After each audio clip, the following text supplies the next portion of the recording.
Hello, everybody, and welcome to The Room, the podcast brought to you by LFC Transfer Room. I'm Ritchie, and I'll be one of your hosts tonight. And alongside me, as always, is my good friend Kev. How are you, Kev? I'm good, mate. How are you? You all good? Yeah, not too bad. For a Monday, not too bad. I've had worse. Hello, if you're enjoying this podcast, there are some things that you can do to help us out. Leave a review and rate it 5 stars. Share it with your friends and head over to our YouTube channel if you'd like to watch the video version. Now, on with the rest of the podcast. Really looking forward to this one, mate. Really looking forward to this one. We're delighted to have Mark Carey join us today. Mark is a data analyst for The Athletic, who has a background in research and analytics, providing data-driven insights across the footballing world, and is also co-host of the Football Fanalytics Podcast. I hope I've said that right. Thank you for joining us today, Mark, and I hope you're well too. Thank you. Yeah, doing okay. Thank you. It's a pleasure to be on. So, thanks for having me. I'm looking forward to this chat. I think it's really important, a really important point, actually, before we start, what you said to us off screen, and that is that you are a Liverpool fan. I am a Liverpool fan, yeah. I've spoken to a lot of my colleagues at The Athletic and just more generally in football, and some people, they say, should I say in advance who I'm a fan of? And I think it's just so hard to really just escape and not share who you do support. And I don't obviously let it influence my reporting when I'm sort of covering so many different clubs, but we all love football for a reason and we all support a team. So I do sort of wear it on my sleeve a little bit, but no, it doesn't affect my reporting broadly. But among like-minded people like yourselves, I'm happy to cover the Reds. Yeah, absolutely. And I think it's more or less impossible actually to discuss football without saying who it is that you follow, because you have an affiliation automatically with that team as well. So all of our listeners, there are plenty of them, they'll also be thoroughly glad to know that you are a fellow Red as well. Mark, for those who are fairly new to data analytics, could you perhaps tell us the different elements that clubs use within data analytics, and how are they used in practice by clubs? Yeah, I mean, so as you mentioned, I work for The Athletic, so I'm not sort of fully on the inside of necessarily working within professional clubs, but obviously I have an appreciation and understanding of what does sort of go on. And I think first and foremost, the use of data and analytics within football clubs is growing at a really fast rate. I think it's reaching all parts of the game now, where maybe previously people thought of it just as scouting and recruitment, but that is a massive part of it. But you think about things like player or team performance, obviously on pitch stuff on a week to week basis, sort of reflecting on the weekend's games and previewing and looking at opposition analysis ahead of the following game, things like injury prevention, even contract decisions and negotiations, and making sure that the club and the player, I suppose, has got a fair deal in that part. So I guess anything that really can have an objective way of informing decision making and helping those key members of staff, whoever it is, whether it's the on-pitch coaching staff or the administrative staff, the legal side of things with the contract, as I mentioned, it's just helping to, and I think this is going to be the key theme of what I'll say, I think a lot throughout this chat, is helping to support decision making. And when you sort of say about what does it cover, it can cover so much broadly within a club, but ultimately it's a really important tool wherever it can be used to aid decision making alongside those traditional methods, be it on the pitch or off the pitch. And we know certainly that Liverpool and their data analytics team, they certainly do use the data. We see it, in reports all the time about how well the clubs scout their talent. Do you think there are certain elements that are used more than others, or perhaps deemed more important by clubs and coaches? Yeah, I think it depends on the club. Naturally, I think, again, for the broader discussion of how much clubs do buy into the use of data, that's obviously going to vary, within the Premier League, more broadly across Europe. So I don't think there's kind of a single way to necessarily answer that. But I think the most crucial is player recruitment. I mentioned it before in terms of it just having that, the biggest financial value as well, right? Like, you don't want to be making a wrong decision in general across, anything within the club, but the financial, detriment that you'd have if you make a wrong decision from a player recruitment perspective, you want to make sure you're getting that as right as possible. And as you mentioned, with Liverpool, of the size and the reputation of their research department. So I saw something from Ian Graham, who's now the former director of research at Liverpool. He said something at a Stats Bomb conference a couple of years ago now to basically say how, compared to things like injury prevention and improving performance, on the pitch, he said that player recruitment and player retention, so obviously making sure that you're holding on to those who are adding value within the club, is the most important work by a factor of 10. And I think there was a lot of agreement in the room when he said that at the conference, that is sort of shared by a lot of people who do work within the game. So for all the reasons that I mentioned there, that in terms of the edge that it can offer you, I think player recruitment naturally, because the players are obviously going to be the ones on the pitch. And, if you're parting with millions of pounds, I think it's fair to say that player recruitment is probably the biggest part of analytics. And that's probably the most recognizable part that we see kind of broadly in the media and in general, I think. When you look at data analytics, do we still have any doubters like Harry Redknapp back in 2005 who was saying, I'll tell you what, we'll get our computer team to play your computer team and see who wins? Does that still ring true with any coaches, or the vibes you may get from certain managers? Data analytics, when I first, I'm 46, but you remember Sam Allardyce coming out with it all the time, and and you start thinking to yourself, "Oh, here we go." And I played a lot of Football Manager, so I used the scouting thing on that as well. You say, but is there any kind of doubters still around using the information as much as what maybe the big top clubs may do? Yeah, I think if there are still doubters, there's fewer of them. I think naturally there will be kind of an element of skepticism. I think, I think the way it's maybe presented in the media sometimes hasn't helped itself. I think the sort of the age-old example is that like expected goals was flashed on the screen at a match of the day with not too much explanation as to kind of what that means. And people are maybe put off by it because they don't necessarily know what it means. And that's the duty of care of the person who's explaining it, not necessarily the person who's receiving that information. So when you have things like Harry Redknapp saying it, I think it's up to the person who's maybe presenting that information to give a bit more context. And I think some things that, when I've spoken to a lot of analysts who work within clubs, is that you've got to make sure that you're speaking ultimately in football language. Yes, everything can be maybe driven by data, driven by analytics in terms of the workflow that you have. But, if you're saying that there is Darwin Núñez's expected goals per 90 is at 0.78, if you tell that to a coach who's not very, literate within analytics, then they're going to switch off. But if you say that Darwin Núñez has got a higher chance quality than anyone else in the Premier League, then if nothing else, that it's driven by the numbers, but the actual information that's being presented is in football language. So I think there's that element to it. I think there's also, again, I don't work within clubs, but I know from speaking to people that there's still, maybe there could be a bigger appetite for actually using it and really embedding it within the club's decision making. So Liverpool are a good example of that in a positive sense. You think of someone like Brentford or Brighton, Leicester, sort of historically as well, that they really do kind of live and breathe it a little bit more. Whereas there's still maybe clubs who do have a data analyst, maybe a data scientist on site within the training ground, but maybe don't actually use what the analysis can maybe offer on the pitch. So it's, again, I don't want to speak for a certain club here, but sometimes they might be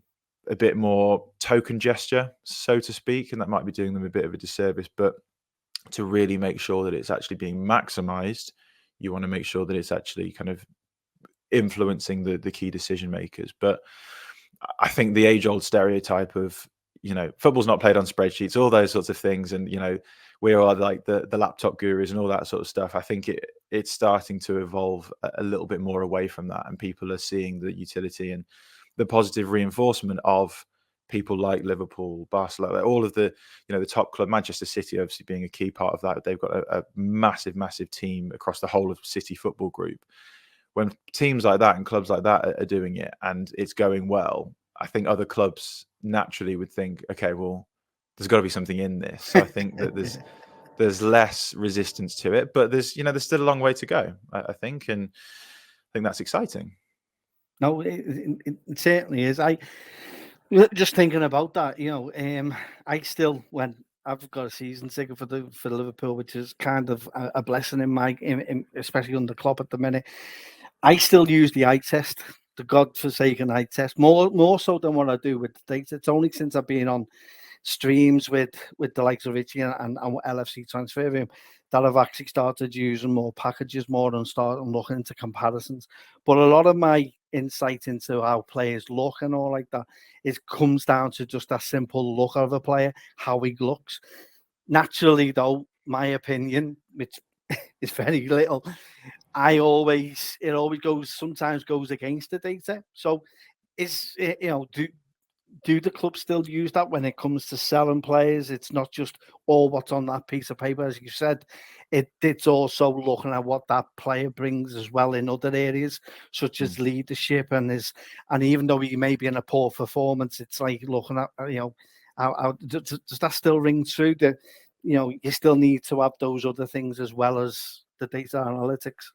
Absolutely, yeah. And again, I'm going to sound like a scratch record throughout all this chat, but it is all about the data being one of many tools or one of many sort of pieces of information that informs the wider decision making. And I think, from a Liverpool perspective, I think Naby Keita was the one who kind of broke the data models, because he'd always come out really favourably with after certain games, but also across certain seasons, and obviously in the recruitment of him as well. And there was clearly a very good player in there, but you looked at maybe how much he contributed on the pitch from watching the full 90, and you think didn't quite reflect maybe what was maybe what the data said there. But I think nothing can replace the eye test. It's absolutely one of the key things. And from a scouting perspective, it's video analysis, it's live scouting. As you say, nothing can replace being able to see how a player holds himself, or him or herself, and how they strike a ball, their body language, as you say, leadership, all the intangibles that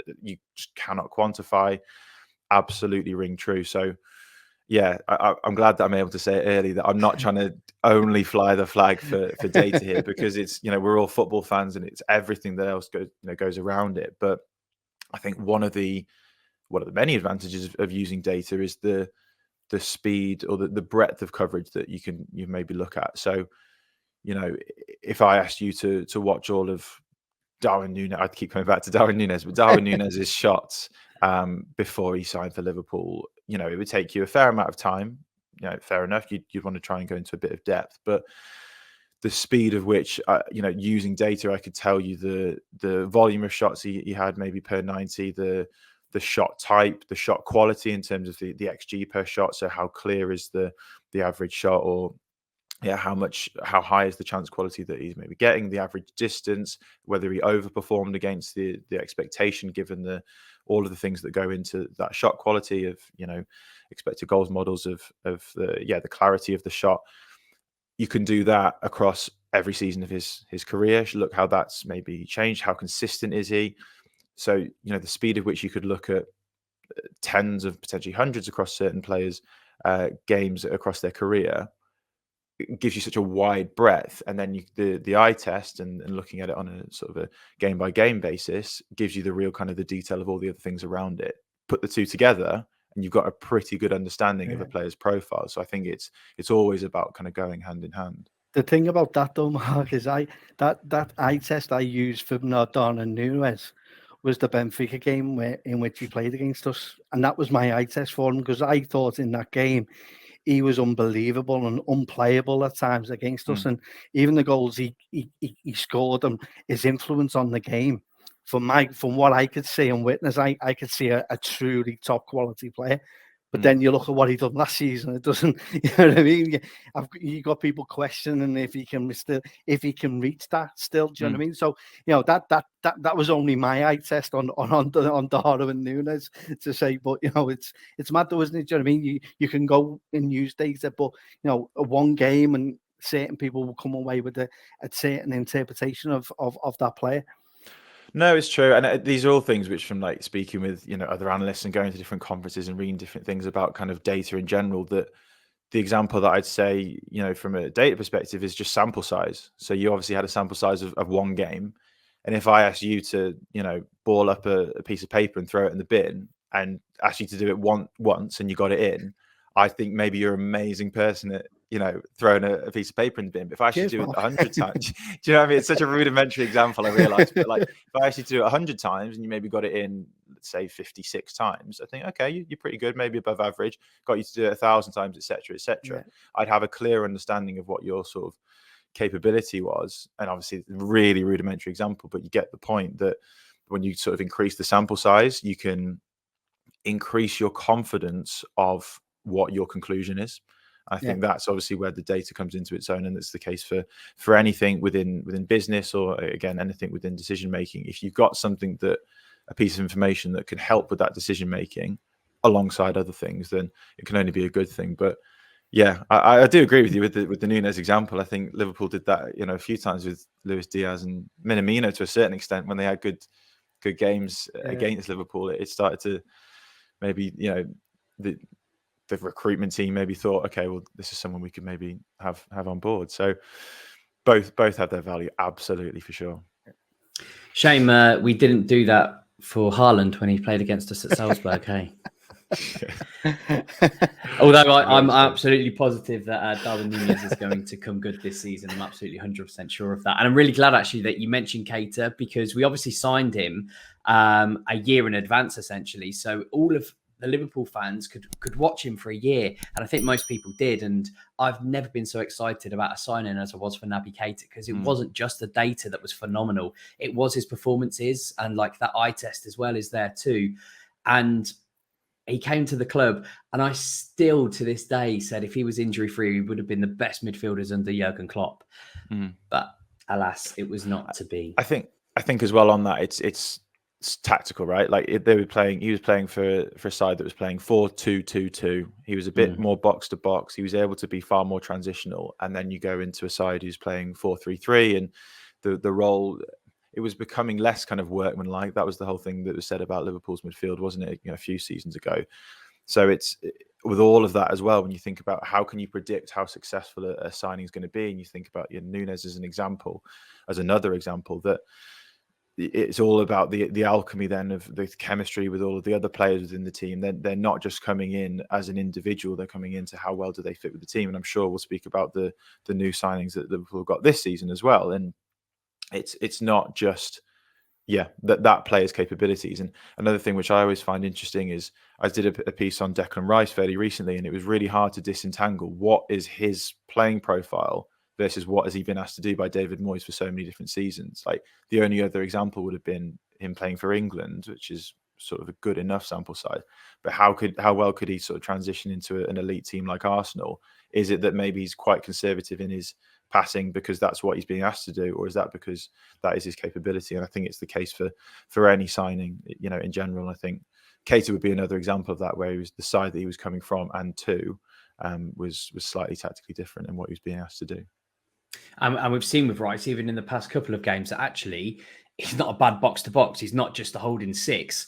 He's actually not a decent box-to-box player who is actually really progressive when given the chance to. So again, it's the same what you said with Keita. Lots of these players, the data might say, yeah, it fits. He's brilliant. He's this and that. But actually, if they don't fit the system, or if they're limited by a system, then it's almost null and void with both the eye test and the data test itself as well. Yeah. There's no doubt that data analytics within football in this country have come a long, long way since Charles Reap, who is considered to be the first football analyst, who theorised that most goals were scored from fewer than 3 passes, and basically endorsed and encouraged managers for decades to play the long ball over the top. Stoke played it for many, many years recently. It feels as if we are in the peak era of data analytics. We've got things like Transfer Market, we've got FB Ref, we've got percentiles.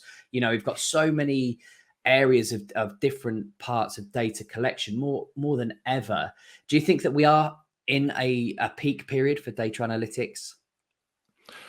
Yes, I absolutely think it's the highest, also the most popular it has ever been. For sure. I think the access to the information, you mentioned those websites, for sure, certainly bigger than ever.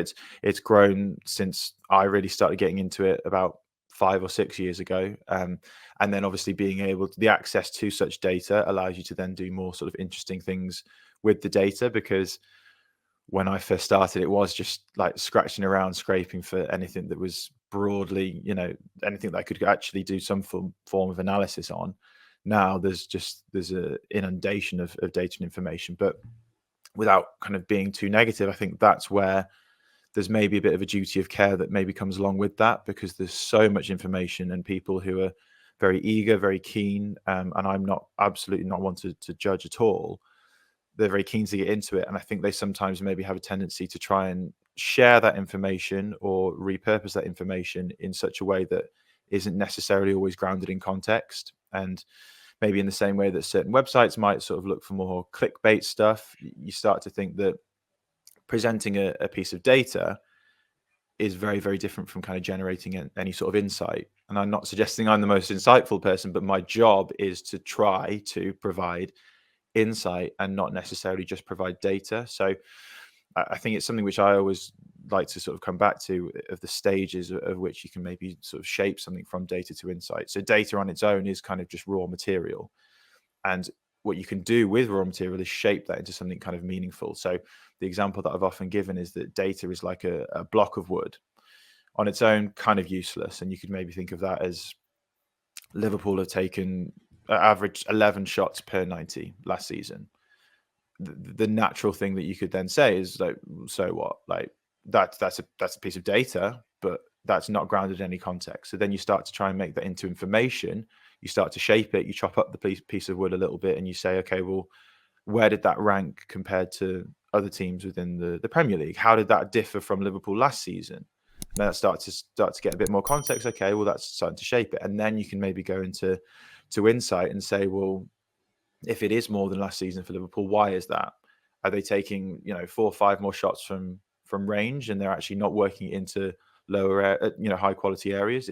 It's maybe high volume but low quality, and then you can start to be okay, well, then how can we think about ways to get into more lucrative areas? And for example, Liverpool had a system change, and maybe think about ways to go wider and maybe look at more cutbacks, and all start to build into the tactical thing. So hopefully you kind of get what I mean of the process from going into all of this data that we have, so much data, but not rarely, but it's not always actually used to generate insight. And sometimes that's okay, but I sometimes see things on social media and maybe other outlets as well, sometimes in the media, that it's just a sharing of data, and it frustrates me sometimes that it's just kind of left there for people to be like, okay, I'll go and do the rest, then I'll do all the heavy lifting. But the skill, I think, or the difficulty is by using the data to generate insight, and that's what keeps me in a job. I try to do my best to do that, but that's there's the distinction that I try to make.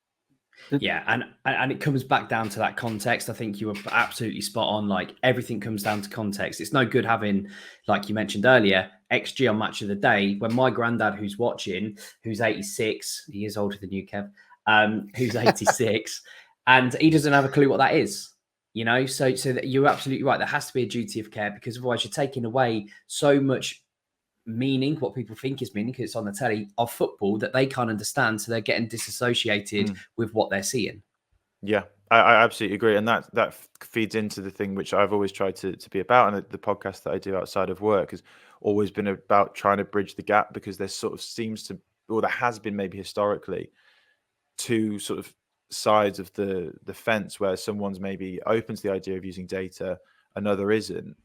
And the idea is that we need to kind of break that fence down a little bit, because you don't have to sit on two sides, that the two worlds can coexist. And I think it's up to the people who are using these metrics and things like that to, to a certain point, the other side of it has to be, the other people maybe have to be a little bit more receptive to the idea that the world of football and the use of data is changing. But I think, as you say, it's on the person who's maybe got the interest in it to present it in such a way that is, as I come back to, football language first and foremost, and why is this interesting, why is this useful, and not trying to alienate the two sides of it. And as I say, the two can kind of coexist together. The mad thing is, I started watching NFL last night, and that is very, very database, like a lot of American sports are. Do you see football mirroring the packages that the American sports are using, and do you see them crossing over into certain clubs? You look at the NFL.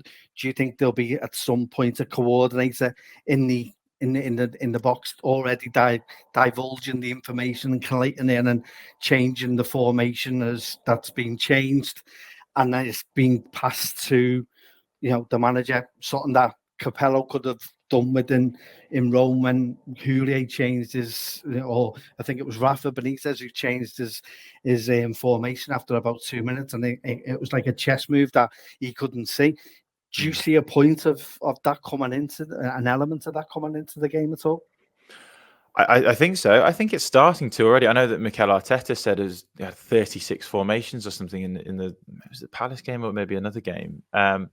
So I think so. I was actually at a conference last week. It was a Huddle conference. I don't know whether you guys are familiar with that, but it's a performance analysis sort of company, and they showed a really interesting sort of piece of software that did bring in video, brought in event data and tracking data. So in real time, you could see the locations of everyone on the pitch, and using complex analytics that it will take some time to explain. But the idea being that it was all done within game, and you could clip up certain bits and maybe use it at half time to show a bird's eye view of what was going on, backed up by the data, obviously backed up by what was going on the pitch using broadcast footage. And you often see it now with the tablets, and there's kind of things on tripods now and near the bench, that it's becoming more and more a part of the live games itself. So I think it's similarly to American sports, it's only going one way. I think that will become more and more common, and I saw it firsthand at this conference, which I wasn't privy to all that much before, that it is something that's being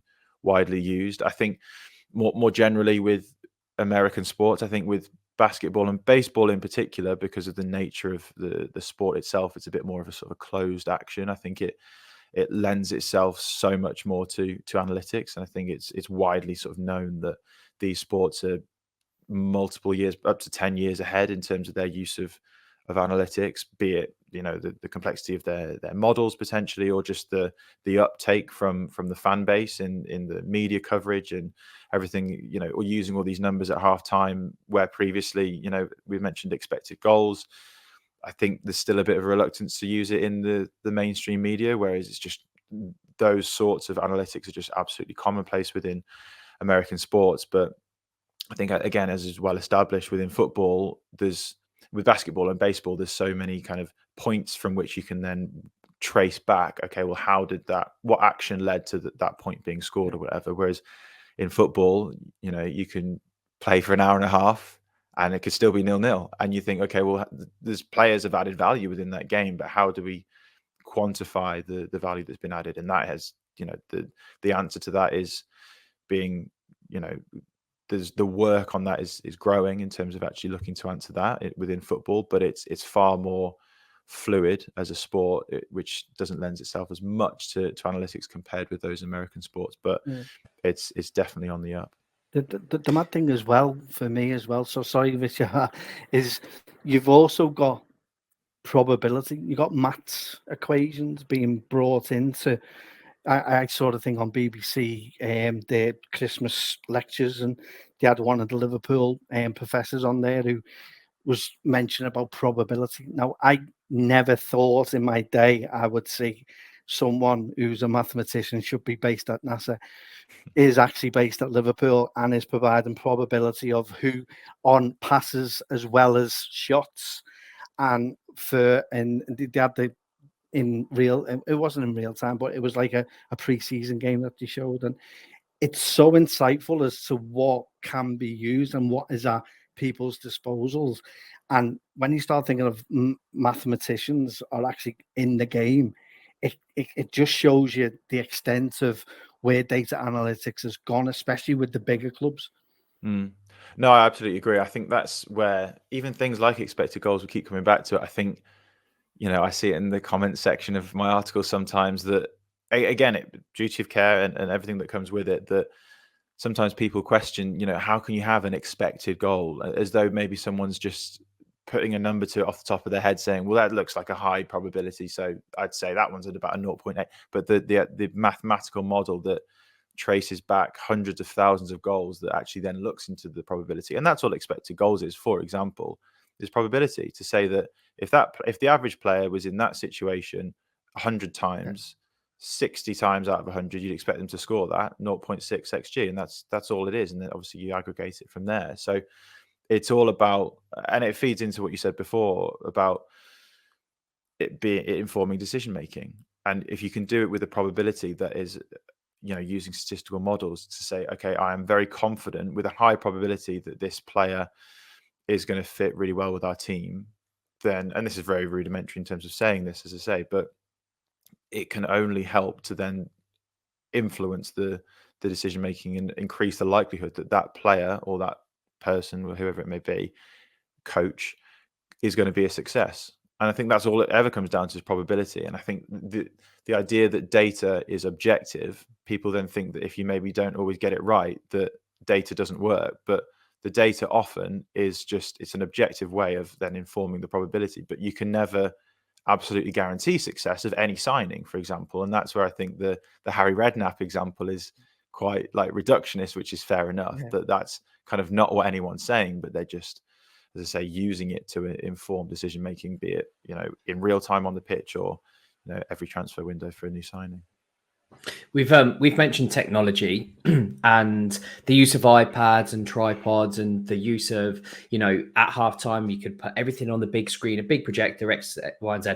For me, I still love to see in a penalty shootout the data that is printed on the goalkeeper's water bottles, and that is which probable side whoever is taking the penalty is going. And for me, that is a perfect example of probability and data that we're talking about and discussing, because it doesn't have to be anything, that is too far technological. But obviously, the teams, the analytics team will go back and say, okay, well, Mohamed Salah has put 70% of his shots and penalties to the left, so you probably want to go to the left. But again, like even for me, like on a really basic and fundamental part of analytics, that for me is a perfect example. And it's something that we see in, I would say, most penalty shootouts now. They always cover it up, obviously, with their towel, but today's game, there's no escape of a camera seeing what you're doing. But for me, that is perfect use of data, right? Absolutely. It has the application. I think that's another thing where people can do the most amazing statistical models and they can do the most incredible research. But if it doesn't necessarily have the application to what's being done on the field, then it's maybe not quite as useful. And I think, one can't be a snob when thinking about like the use of data. That's, as you say, that's just percentages. It could be a small sample of Mo Salah's number of penalties. It's not going to be probably in the hundreds by any stretch, but you can still use a really simple, rudimentary number to influence your decision making there, to maybe go to your left or right. So if it has the application that's useful and successful on the pitch, then it's just another another tool to inform your decision making. And it can work. We've seen it work firsthand with penalty shootouts, as you say. Yeah, well, Dominik Szoboszlai, looking at his past couple of penalties down to that bottom left, the keeper knows it's going that way, but they can't even stop it. So sometimes you just can't stop these things. With the data that is at the club's disposal, it's easy for directors of football to use that information to maybe identify styles of play that would fit those people. And also for managers as well to say, well, this player will fit this system. Do you think that data is being used a lot more to provide which formations to use to get the best out of the squad? I think a perfect example really is Trent Alexander-Arnold at the back end of last season, going to that inverted right back. I'm sure that whilst Pep Lijnders says that was his idea and his project, I'm sure there was data to back up his decision to then execute that.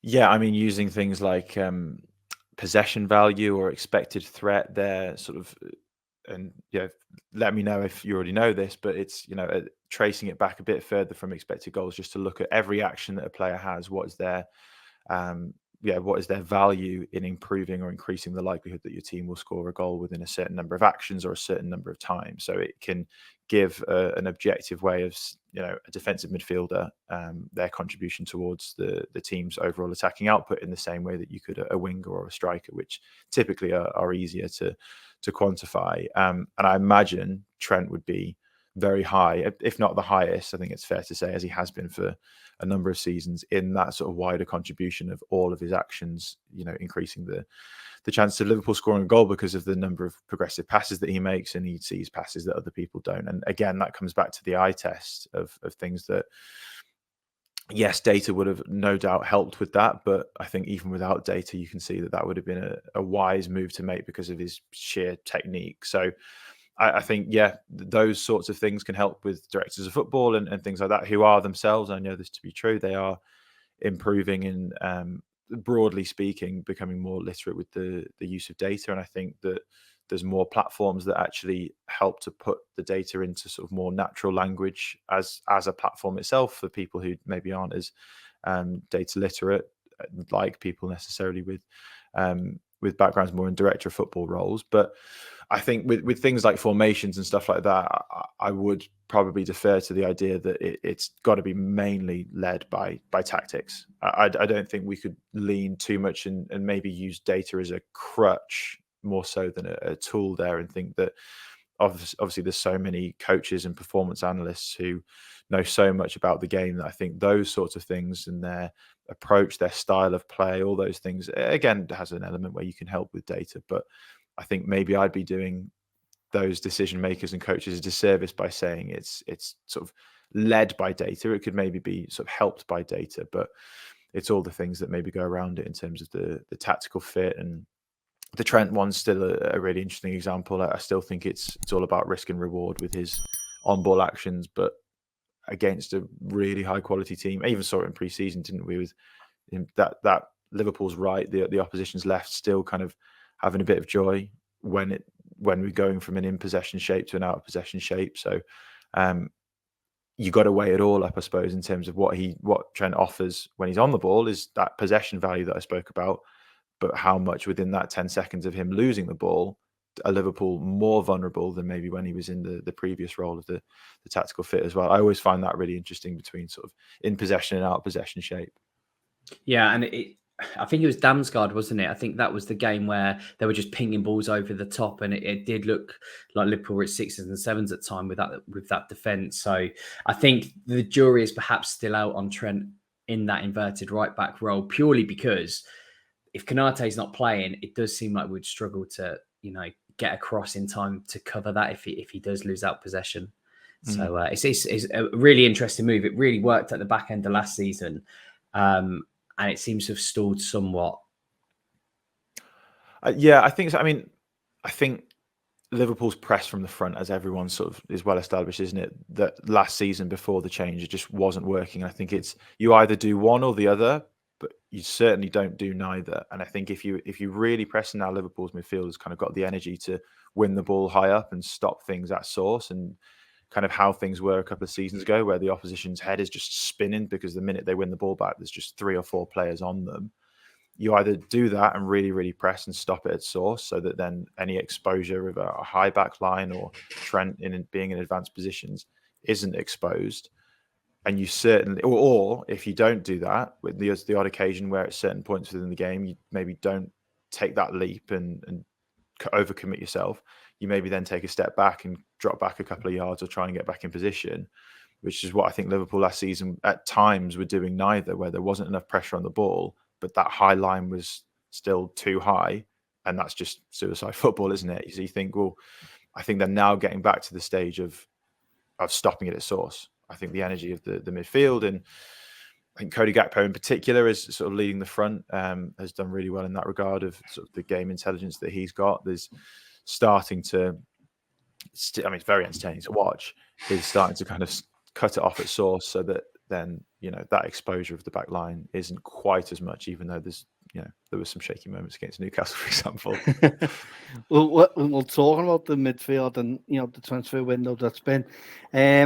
How can we describe Liverpool's midfield from last season? Well, and on the recruitment side as well, we basically bulged down and have built it up again into this, I think, a versatile energy gegenpressing 2.0. And have you been impressed as much as what I have been, and how we've rebuilt that midfield? And is there anyone that is kind of stand out already for you who is coming on a lot more than what you thought or your expectations were? Yeah, I mean, you mentioned versatile. I think versatile is definitely the word to use there, in terms of, I know that Liverpool have kind of done this historically. You think about the front line to a certain extent of being able to, in seasons gone by, recruiting players who are in theory able to play anywhere across the front line. I think this midfield recruitment this summer has been a massive case of that, where you've got players who can arguably all play in a number 6, number 8, or a number 10 role now that obviously they're going into more the 3/8s and the 3-box-3. So you think of, Alexis McAllister is probably the best example of that, of being able to play a 6, 8 and a 10. But, obviously we've not seen Ryan Gravenberch yet, but he can certainly play 6 or 8. Endo can play 6 or 8. Szoboszlai can play 8 or 10. I don't think it's fair to maybe say that he could play a number 6 role, but I think it's all action from all of those players that I mentioned. It's really high energy. I think, as I mentioned before, it can come with its own cost a little bit. So it's entertaining, it's high intensity, but the negative maybe of that, if we're to be critical, is in games where sometimes at certain points in the season against certain opposition, you almost need, I know Liverpool embrace the chaos, and that is a very, very good thing. But at times when you just need to get a foot on the ball and just have someone like a Gini Wijnaldum, who's just used to be so press resistant, Jordan Henderson just calming it down, playing a couple of wall passes and just getting everyone to just put a bit of a sequence together. I could be wrong, because they've got so many good technical players, Liverpool, don't get me wrong. But there doesn't seem to be kind of too many people who are maybe willing to put a bit of a stop on things. It kind of feels like they're all go, go, go at the moment. That might change. So my opinion might change on that. But I think in terms of the player who's maybe impressed me the most, including probably out of possession, I'd say is Dominik Szoboszlai, because he sort of came, and I remember doing an analysis piece on him ahead of him coming, and widely spoken about was his technique on the ball, his ability to strike it from range, and that was kind of never really in doubt, his ability to pick a pass and all that. But again, we spoke about Naby Keita before, of being in the Red Bull system, that Szoboszlai has basically been trained going back to Salzburg and then RB Leipzig, of being a really strong, relentless runner out of possession. And I think the times where I sort of smiled it happened a few times against Aston Villa, you'd be able to say better than me, Kev, as well, that it seemed to get the crowd just really going. It was infectious to the players and the crowd when he would just chase a lost cause, and just even if it went out for a throw, and it was just like, so I think he's endeared himself to the fans. I know that Klopp's mentioned his energy and his fitness levels being even better than maybe he expected. I think of all the players, he's probably hit the ground running the most, I'd say. I think as well, it spoke volumes towards the end of the Aston Villa match, when he went to take the corner and the Klopp just all stood up and applauded him. And again, I know they do that with most players, but that was a moment, I think, where he actually looked at the Kop and sort of like did a double take, because he must have just seen a wall of red, and he's just, for that, in what was his, I suppose, 4th or 5th appearance, that's such a massive eye-opener for him. I personally completely agree, by the way. I watched Szoboszlai in pre-season and thought, it's going to take a couple of months maybe to get going. He looked a little bit, not rabbit in headlights, absolutely not, because when you're that good, you never look like that. But I didn't think he was going to be up to speed as much as he has. And it's like, as soon as the Premier League whistle went, okay, I'll start playing again now. And he just absolutely hit the ground running. But Alexis McAllister, for me, I don't think he's not just the safest buy at 35 million. I think he's also the smartest buy, because as you quite rightly said, he can play in that 6, in that deep position. And he is so calm and he's so controlled. He almost is like that Genie hybrid, where he is very good on the ball and also press resistant. But what impressed me the most, I think it was against Aston Villa, was actually how many times he won the ball back. Because when you think of an Alexis McAllister, I always go back to that World Cup, where I think he was man of the match in that World Cup final. It was just so unfortunate that Messi and Mbappe both got a hat-trick, because he was fantastic. And I always associated him with someone who's more attacking, or someone who's more box to box and more transitional and more creative. So actually seeing him in that deeper role just shows like his talent. And I've just been blown away. Everybody actually who's come in, obviously Gravenberch and Endo, the jury's still out on them. But I think it's been a really good recruitment actually in that midfield. And, that rebuild is really exciting, I think, for everybody involved at Liverpool Football Club. Yeah, no, I completely agree. I think, I say, despite what I was saying, of all the players, I think McAllister would be the one who is the most sort of technically proficient and technically kind of calm on the ball. I think of all the players, he'd be the one, like you say, like a Wijnaldum, who would maybe start to try and dictate the tempo of the game. I think if they have the sort of players which they do, if they execute it in such a way that is kind of strangling the opposition in high areas, then they won't necessarily need a destructive midfielder in the sort of the profile of Fabinho. As you say, I think the jury's still out on Endo, just purely because maybe we all haven't seen enough of him. I think McAllister is really kind of aggressive out of possession, but maybe I'm doing him a disservice just by saying he's a little bit smaller and a bit more diminutive. But I think having someone in the size of a Rodri, a Fabinho, obviously, Fernandinho for City historically, I don't think Liverpool necessarily have that at the moment. Maybe they don't need one because of all we just mentioned. But I don't see anyone currently being able to, if the Trent Alexander-Arnold experiment were to, go back to how it was, I don't see there's necessarily anyone who's really able to be that lone number 6 and be able to cover so much ground quite in the same way that Fabinho did when he was obviously at his peak. But A, I could be wrong, and B, if they carry on with the 3-box-3 where it's including a sort of double pivot, then there's less space to cover, so you can just keep it to how it's been in the early part of the season, which on current viewing has been pretty positive. Yeah, I think this summer everybody was crying, weren't they, for a 6? Everybody, we went from wanting Lavia to Caicedo to fans then going on to untested players like a Florento Luis. I think in the end, all of us wanted Doucouré for 80 million, and in the end, like you said, we've transitioned away from having that solid 6 because it is quite clear that Klopp likes versatility in his players. We don't just see that with the front 3 and with the midfield. Actually, we've seen it with Gomez where he can play. He wants to play anywhere there. Robbo's Klopp's almost like trying to transform into that left centre-back side. We've seen, obviously, Konate move on over to the right. So there does seem to be versatility that's needed throughout there. So maybe Klopp is trying something new, and that is moving away from a traditional, if you play free midfield, one has to be an anchor, the traditional 6 with a 6 either next to him and a 10 up top, or you've got the 8 and then, I don't know, someone, in that transition, maybe even moving into a 10. So again, Klopp isn't stupid. And despite what people say, neither is Jorg, our obviously person in charge of recruitment. They must have looked at not just the prices of players, but also the data behind these 6s who were or were not available and thought, we can't go out or we don't need to go out and get, for instance, a Doucouré. I think so. I mean, they didn't shine themselves in glory with the whole Caicedo Lavia debacle. So I think they showed their hand a little bit. But I think, putting all that to one side for now and just thinking about what, now the transfer window's over, I think, come back to the word that we used before, versatility that you said is actually, I think, going to play into such a key positive, because from an opposition perspective, you think, okay, I think it speaks to maybe what we'll come on to talk about just how much Liverpool have got, maybe in seasons gone by, past couple of seasons, players who could come on for 10, 15 minutes, but weren't going to really genuinely threaten the starting 11 at times. Whereas now I think there's a host of players, probably 15, 16, maybe I haven't fully counted it, but a smaller number of players who really could absolutely fit in straight away into the team and have a genuine shout for a place in the starting 11.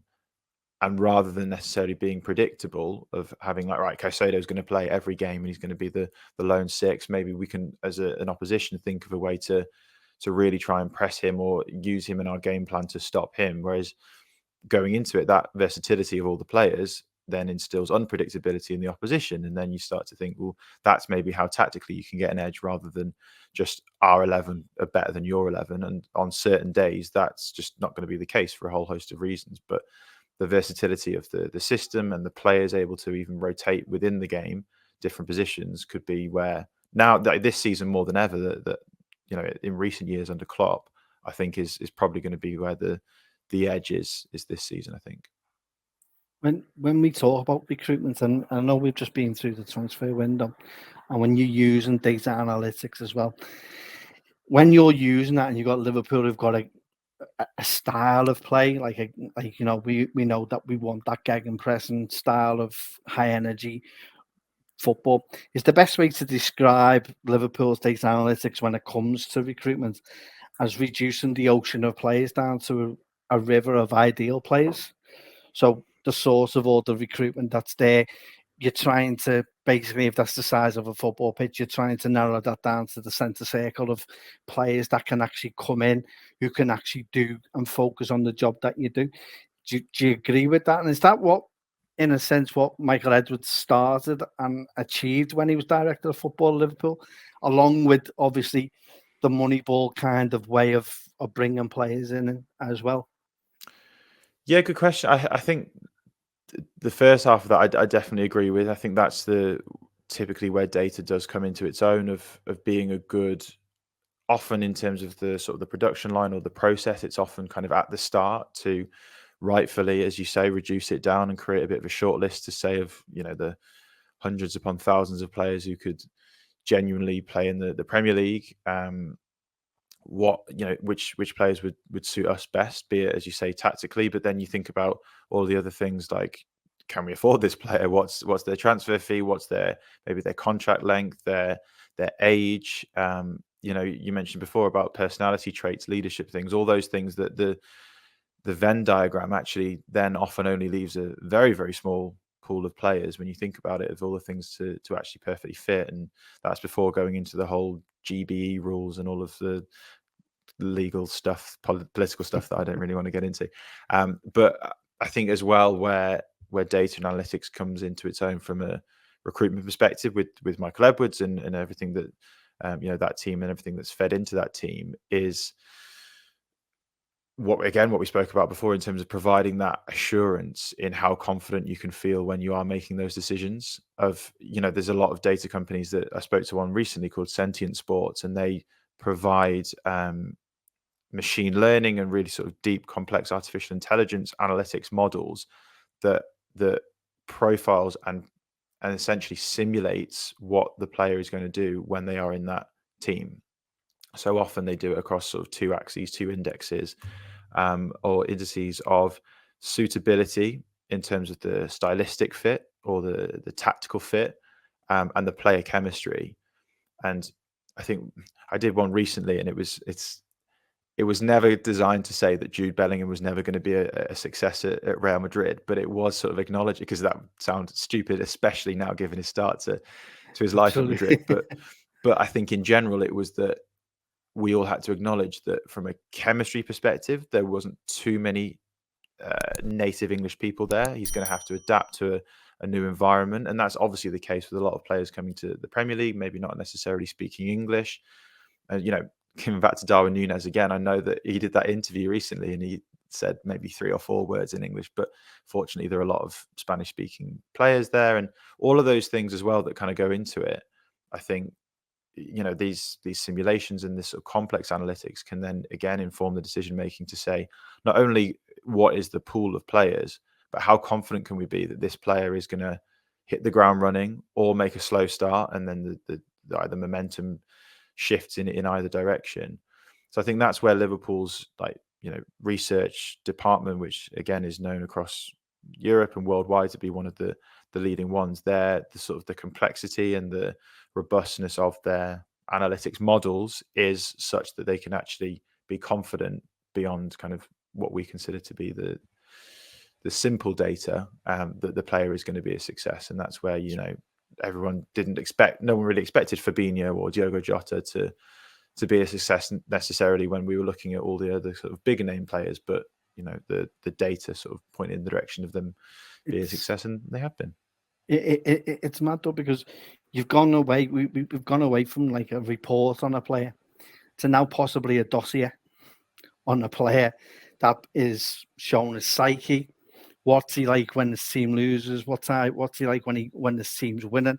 What's he like when he's out of form? What he's like in form? Along with his heat maps, how he plays, his quickness to get back into a defensive mode after an attack. You're looking at dossiers upon dossiers of encyclopedias, basically of footballers around the world. It's staggering how it's gone, and Liverpool is a leader in that as well. It's kind of you know, you don't even imagine that, incomprehensible to someone outside of football to understand how much goes into just the recruitment. It's not just the money, it's everything of the psyche to the individual himself. It's mad. Yeah, no, I agree. And it's also like it's becoming more and more saturated now as well, because a lot of people have access to similar platforms of worldwide access to so many leagues. So where previously you could maybe go to a lesser known league, or you were the one who was at that game, and to be able to speak with the player's agent or whatever, within reason, pretty much every top club knows the sorts of players that everyone's recruiting, because they all have them on the same database. So it's really hard to kind of find an edge necessarily, and even just being able to find maybe the diamond in the rough, because everyone sort of knows them. So you either have to kind of have better statistical models or better due diligence, or obviously it helps if you're a very big club and you can attract them in other ways as well. But to really try and get the edge in a market now where everyone's starting to use it is tough. And I don't really know how, obviously the secret sauce that Brighton and Brentford, etc., have is hugely interesting, because they are finding an edge in a market that is really tough to do so.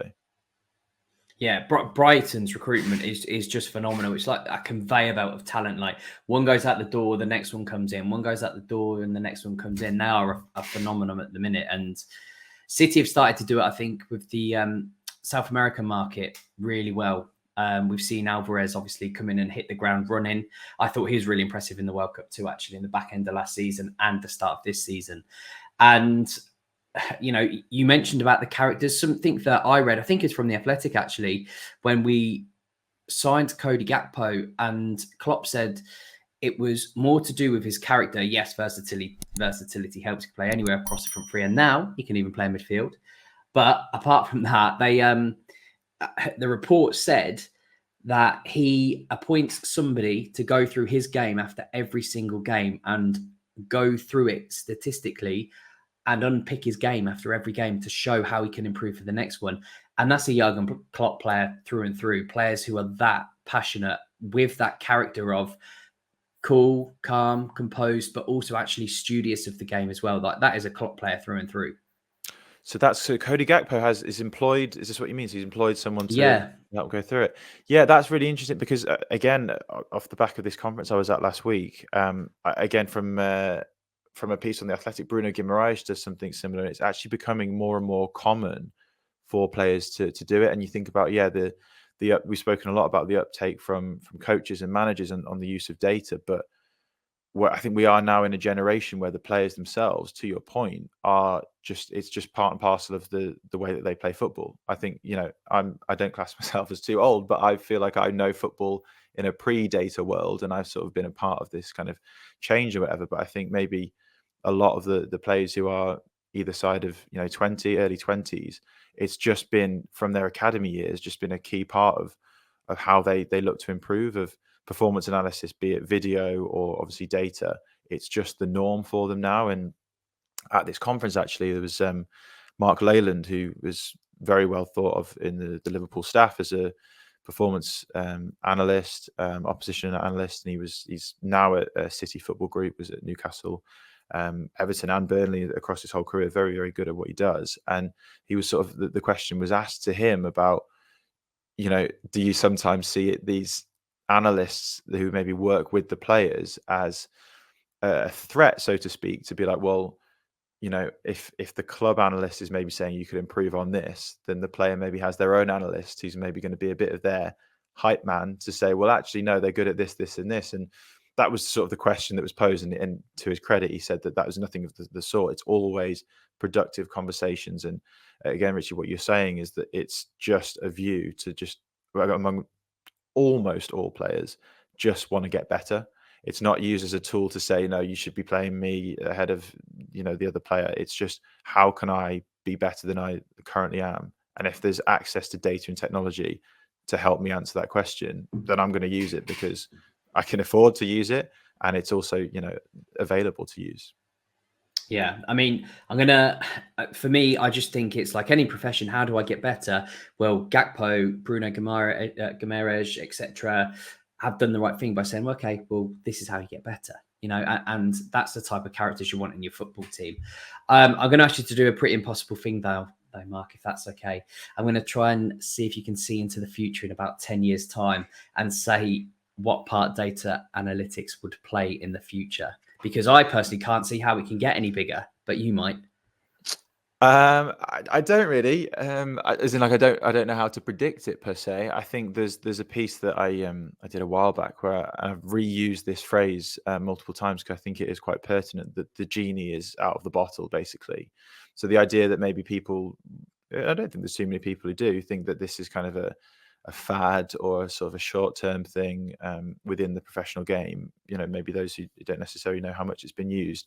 I don't think that is the case. I think it's only going one direction. I think there's going to be more hires within professional clubs to have bigger teams to be able to answer the questions that are kind of more interesting. I think from speaking with people at different conferences and people who work within the game, I think the progress is only restricted by just the capacity and the time to actually spend on certain things, because you work on a week-to-week basis, obviously, or fixture-to-fixture basis, where it could be 3 days between games. With more people looking to answer these difficult questions, then the more progress that we made and the more investment in it, the more this will sort of explode even more than it has. So I don't have a prediction specifically, other than that I think it's only going one way, and that is going to be sort of more and more popular.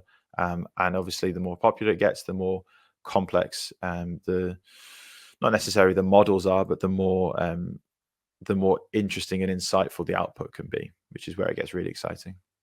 Do you see, Mark, artificial intelligence coming in and playing its role in this? The more complex it does get, so it makes it easier. And what role would that be played in unison with analytics, or would that kind of be part of the analytics style where you'd also have AI as part of that kind of package as well? Yeah, good question. I suppose similar to the use of data with your typical scouting and your video, I think any use of artificial intelligence would never be kind of on its own and used as a crutch, as I mentioned before, to just be used in isolation. But I think it's already being used to a broad extent. So things like machine learning is a branch of artificial intelligence. It's all the different sort of buzzwords, but they're widely used. Machine learning as an analysis method is widely used by data scientists. So sort of creating models about player performance to simply predict future outcomes, like we spoke about expected goals before, or the likelihood of a player fitting in a certain team. That example I gave before with Sentient Sports, the method by which they used that was artificial intelligence. And I did a piece with them actually quite recently where there's another branch of artificial intelligence called generative AI, which people might be familiar with. And that's using things like ChatGPT, which is, come into the sort of the mainstream media recently, of actually using natural language processing driven by AI technology that actually allows you to have kind of human-like conversations with kind of a robot essentially, or a chat bot, which people again will be familiar with. And I think that can be a real advantage, where I mentioned before about people like sporting directors who might not necessarily be the most sort of numerically confident. They can maybe start to engage with data a little bit more, but in a language way, rather than just sort of looking at spreadsheets and dashboards and things like that. But I think, to answer your question, I think it's out there to a certain extent already. I think it will continue to grow in that regard as well, but it will only ever be used alongside the human analysis as well, rather than it necessarily being deferred to the AI that will tell us the short list of players that we need to go and get this summer. Don't ask any more questions. Just look at that short list. Off you go. I don't think there'll ever be a world where that actually happens.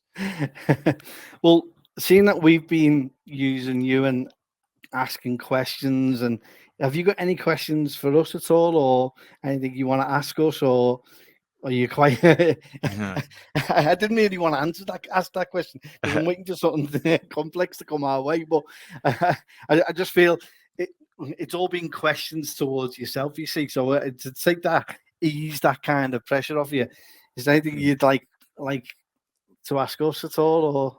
Well, before I want to get your thoughts on Liverpool specifically. I'll come on to that. But I guess with all of, obviously, I've spoken a lot and I'm bored of the sound of my own voice. But is data, I guess, because I'm so deeply in it, it's part of my day to day. That have you guys seen? I suppose you, to a certain extent, you have answered this already. But have you seen the sort of the evolution in terms of just the mainstream media, of which you're kind of receiving a lot more data? Have you kind of noticed the difference, even in its sort of complexity, or how sort of bite-sized or insightful it is in even the past couple of years? I mean, I have been doing this podcast for I think about 4 years, and even 4 years ago, it was one of those where obviously we're LFC Transfer Room, so we always discuss transfers and who would be good fits for Liverpool. We look at all of, obviously, the whether it's clickbait or not, but all of the players linked to us. And I remember, but even like 4 years ago, going back and let's pick a player and go just off the top of my head. Who was the German centre midfielder who we seem to always be linked with for a transfer? I can't flipping remember his name now. He's talking about on the podcast every single week. What era are we talking? Only like 4 years ago. I can't remember who he flipping used to play for now. No. Oh, I can't remember. But let's just bypass that. We'll get rid of that bit. I can't remember. We used to talk about him all the time. And you actually, I'll wake up at like 2 a.m. and go, "Oh yeah, that guy." I'll tweet you when I remember. Julian Brandt?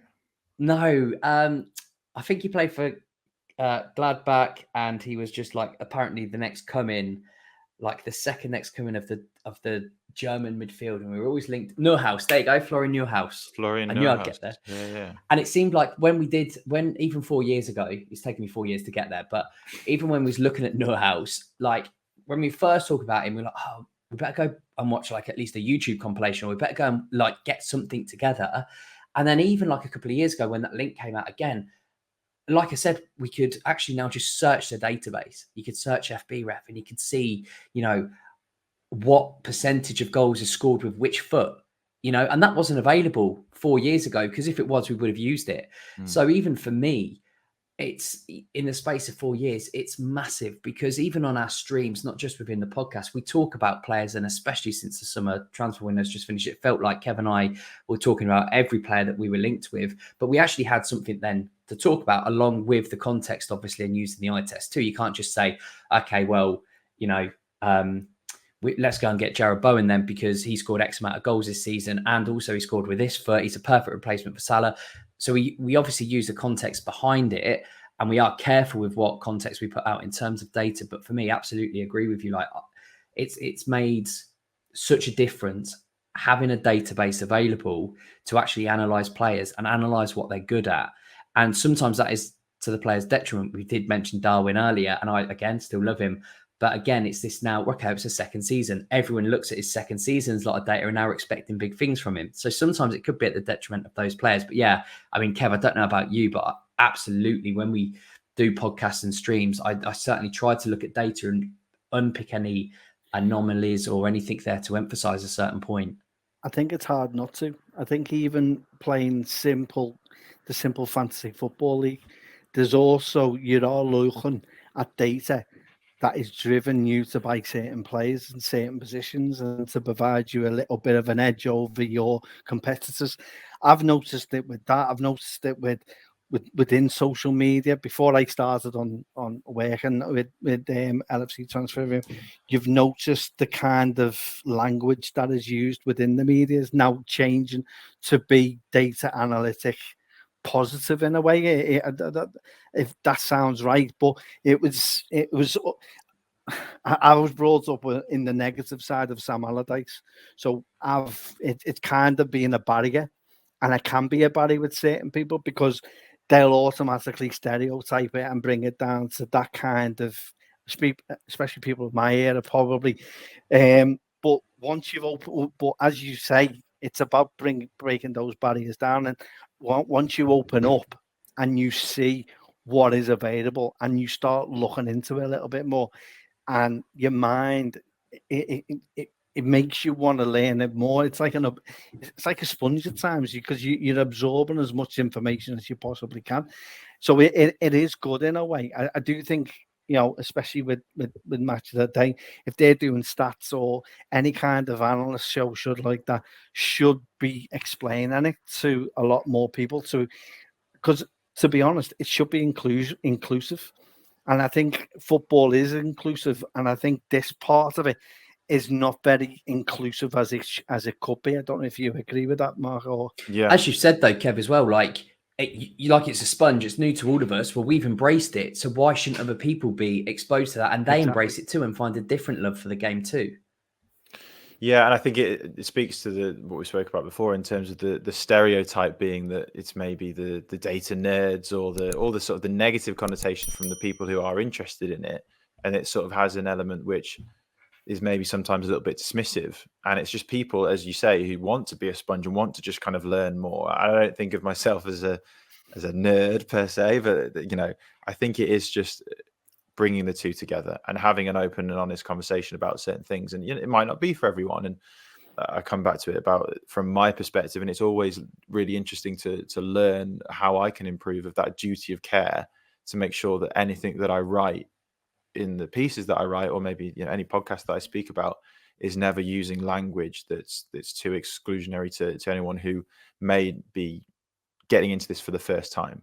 I don't want anyone who reads my pieces this week to feel like they have to read 10 other pieces to just catch up and revise to then understand the first one. We have other sort of resources that if they want to know more, they can do that. But I always try to maybe don't always get it right, but try to pitch it at a level where we're all on the same page, and let's kind of go on this journey of this analysis or whatever together, and never try to sort of alienate anybody with certain terms, too many numbers, and with the visualizations that I try to use on site as well to not make it too complicated. There's kind of beauty in the simplicity, I think, sometimes, and that's been something, again, I've learned from different conferences and other analysts who work within the game, that like the example of the penalties. You could do maybe a really complex analytical model and present it with a ridiculous, I don't know what sort of chart, or you could just do the percentage of where a certain players put it and then divide it into 3 within the goal, and then instantly that goalkeeper who's in a high pressure situation knows what to do. And I think the same, it does come full circle. Everything is similar in the work that I try to do to try and just make sure it's simple, it's for everyone, and it's not exclusionary.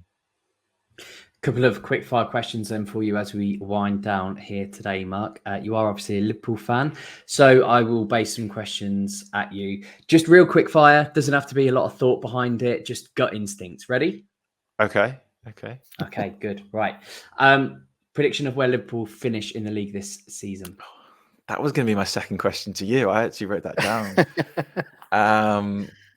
I would go third at the moment. I think, well, the question I was going to ask you guys as well was whether I don't know, this isn't quickfire here, but whether it was transitional as a season or whether things will start to click. And I think things will start to click, and it's going to be a push for minimum Champions League spot. So I'm going to go third. I think if you look at Liverpool, I think our game management in the Villa game is something that hasn't been spoke about a lot. I think from start to finish against a very underrated and going under the radar Aston Villa, who I think have done really well under Unai Emery. I think they are my dark horses to finish in the top 5 this season. Although results haven't gone their way for us, I think this would have been more of a transition. But I think this is it's exciting with how the players we've got going forward. It's hard to see us not scoring. It's the vulnerability at the back that I'm kind of concerned about. But however, I think the start we've had, I think there's no reason why we can't finish second or third this season. Yeah, at the start of the season, I said top 4 is a must. And I can only see City running away with it, if I'm perfectly honest. But after the season, again, really hard, isn't it? It's such, you don't want to be too optimistic, but you don't want to be too cautious either. I think that we have got the second or third best squad in the league behind City. A lot of people might compare us to Arsenal, but I think, like every season, we've got to be very, very lucky with injuries to have that consistent form, because there is a massive drop-off, even as Kev said, from Van Dijk and Konate to Matip and Gomez, who have come in and done really well, but it's whether or not that can be held consistently, and then Quanta obviously comes in too. So I think we have to be very, very lucky. I would absolutely love to see us win the Europa League as well. I think that should be Liverpool's priority, is winning the Europa League, because Klopp completes a set. It's almost like a beautiful poem where it goes full circle. You know, that was one of his first finals. Unfortunately, he didn't win. Sevilla won it. Of course they did, because they only team who can win Europa League. But for me, I'd love us to see win the Europa. But yeah, top four, absolutely. Second question then. Favorite moment as a Liverpool fan? Ooh. Well, from a personal perspective, the only final that I've been able to go to was 2001 FA Cup final. Nice. And I cannot replace that feeling when Michael Owen scored that second goal. Yeah. So from a personal perspective, it would have to be that. Maybe not the most important in sort of Liverpool's recent history, but I always like sort of sharing the fact that that was such a weird final, but ultimately one that was a positive ending. Yeah, absolutely. Kev, what's yours? Mine. I've got so many. No, if you're looking for finals, then obviously it would have to be 05 is up there for me, especially being in that stadium and not leaving the stadium at half time. Against that Milan team that even now when I look at sends a fear of God into me with the players that they had. I think that's more of an obvious one. I think the mentality we showed against Barcelona after being 3-0 down, I think that is up there for me as one of the best semi-finals, along with the Mourinho one in 05 as well. I think 01 is special. I think to win all three cups and to be at two of them, the Alaves final and the League Cup final I went to. I missed the FA Cup one, but just different memories for me for different things. So I've been fortunate and blessed, I'd say, for them. So it's hard for me to choose, but it's hard not to put 05 above my kids and my wife. Did I say that out loud? Sorry. What was yours, Ritchie? Quickly moving on. I might just let it sit there, just so the wife and kids just can.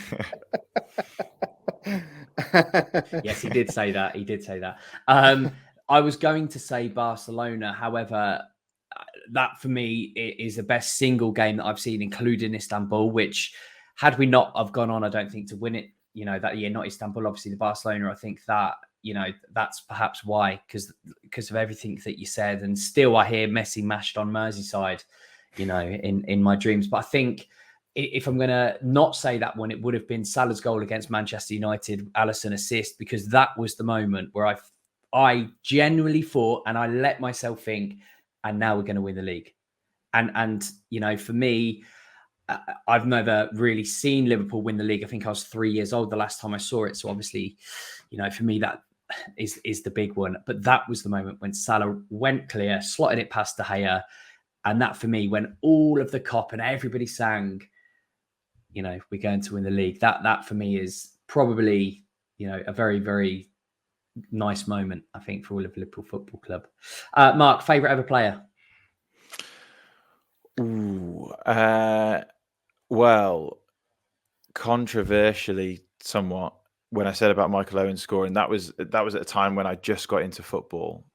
So Michael Owen, I wanted to be Michael Owen in the playground when I was younger, but like the biggest part of my childhood was Steven Gerrard. So he was the one who had the name on the back of the shirt, and every football shirt that I had, I wanted to be number 8 for my local team, and everything was geared towards trying to be Steven Gerrard. So ultimately, you can't be anyone but Liverpool's captain, Stevie G. Absolutely, Kev. It's hard not to agree with that, but I I think a mention has to be made to John Barnes. I thought John Barnes was absolutely amazing for us at the time when we got him. It's a privilege to have actually seen him play. With that Beardsley, Barnes, and Aldridge movement up front, especially after losing Rush to Juventus, and you go out and buy Beardsley and Barnes, and the pair of them, right, set the world alight, and he dazzled. What we saw in the Manor Canal, we actually saw it on a weekly basis. It was blessed to see a player of his stature doing that. It's a shame that he got the injury when he did, because we would have seen more years of him at that. But for me, it's hard not to say Steven Gerrard. I think undoubtedly he's probably the legend of the club, but I think John Barnes deserves an actual mention, because he's phenomenal at that time when he was at Liverpool. Yeah, so many players as well, from that time, all list Barnes as their best ever player, like they've ever played with. So, I mean, he was something absolutely special. My first ever favourite player, and in fact, I just bought the retro shirt, the Adidas with 3 stripes there, and I've got his name on the back, is McManaman 17. Nice. He was my first favourite player, and I was like, oh my gosh, because that guy could just do everything. So yeah, there we go. Mark, I want to thank you so much for joining us, because it's been insightful. It has been such a knowledge-based podcast, and at LFC Transfer Room we don't have too many of those, do we, Kev? So thank you for bringing that to us, and I just want to just say thank you for joining us, and I hope that you continue with such a successful career at the Athletic. Thank you. Well, it's been a pleasure to be on. I hope that some of what I said made sense, but I really appreciate you having me on. It's always just good to chat football. So yeah, thank you very much to both of you. Pleasure, Mark. Very much.